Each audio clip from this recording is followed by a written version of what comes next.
The summer of 1960 was another hot one. Cor, Jenny, and Erika spent most days at the Caltech swimming pool, just as they had done the year before.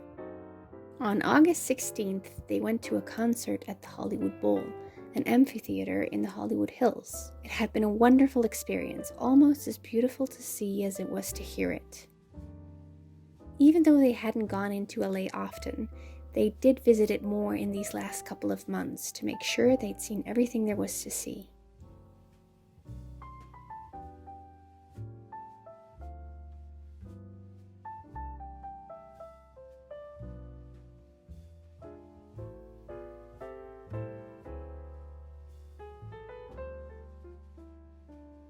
Erika started to speak in English a lot more, so it was about time to go back home, Cor jokingly wrote to his family.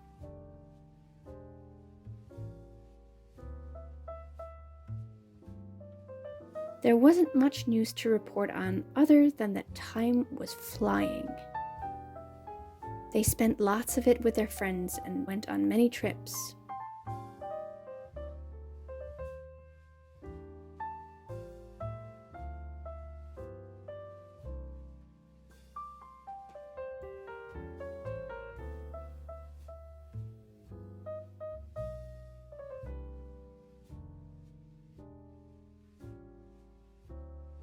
They even visited Disneyland Park in Anaheim, although there is no mention of this in their letters.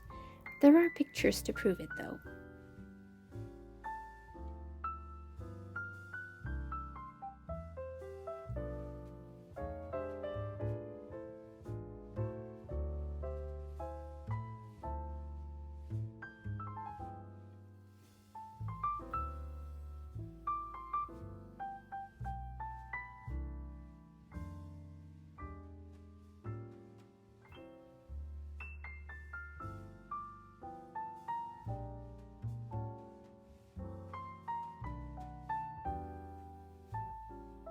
Soon they would have to start preparing for their trip back home.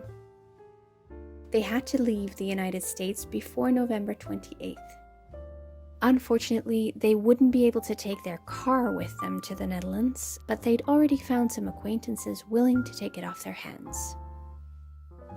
In the timetable of the Holland America Line they had received, they saw that on November 10th, the Rotterdam would be sailing from New York back to the harbor of its namesake.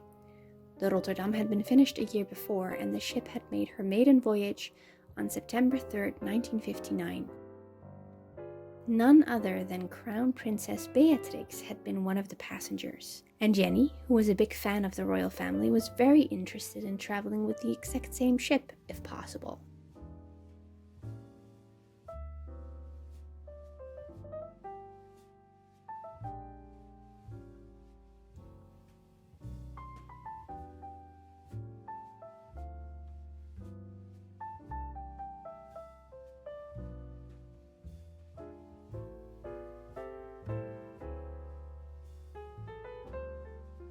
They weren't necessarily excited to be leaving.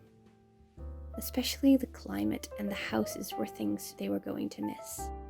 Speaking of houses, they also had to start looking for a new place to live back in the Netherlands.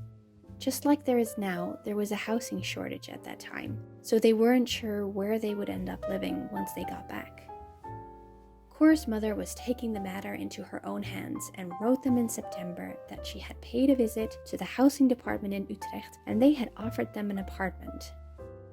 The whole family got involved in the decision making because, of course, Cor and Jenny weren't able to see any of it for themselves from so far away.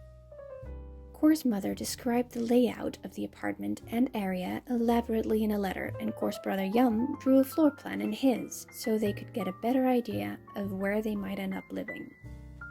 After thinking about it for a while, they took a leap of faith, trusted their family's judgment, and had the lease papers sent to them to sign.